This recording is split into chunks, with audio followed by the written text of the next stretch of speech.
Assalamualaikum warahmatullahi wabarakatuh. Izin memperkenalkan diri, Taruna tingkat 2, Safira Sarafina Ayar, STB 5401, Prodi Teknik Pemasyarakatan B. Izin kali ini saya akan menjelaskan terkait teori sosiologi dalam kriminologi.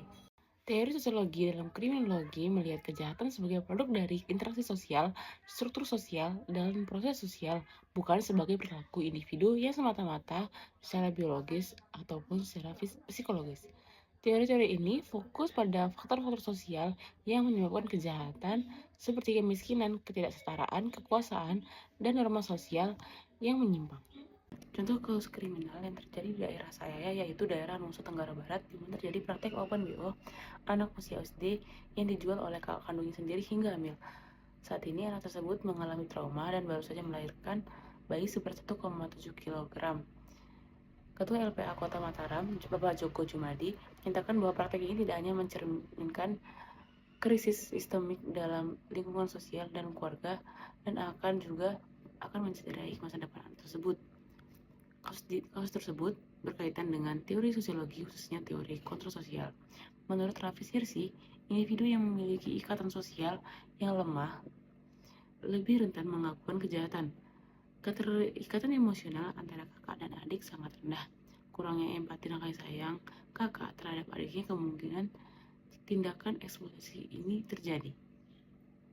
Dalam kasus ini, kurangnya pengawasan keluarga dan lemahnya sistem perlindungan anak berkontribusi terhadap terjadinya eksploitasi terhadap anak tersebut. Selanjutnya, terdapat kasus pencurian oleh karyawan terhadap bosnya. Ini salah satu karyawan toko kopi di daerah Cilandak, Jakarta Selatan. Pelaku membawa kabur 1 unit AC, satu unit merek mesin air, dan 1 unit freezer, ditambah lagi 4 unit sepeda motor milik bosnya.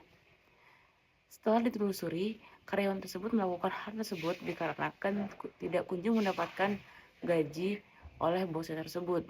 Dan saat ini, karyawan tersebut sudah ditangkap dan ditahan, dan dia juga dijerat dengan pasal 363 KUHP dengan ancaman 9 tahun penjara. Dalam kasus tersebut berkaitan erat dengan teori sosiologi, khususnya teori tekanan. Menurut Robert, individu yang mengalami tekanan sosial akibat ketidaksesuaian antara tujuan hidup dan sarana yang tersedia untuk mencapainya dapat terdorong melakukan tindakan kriminal.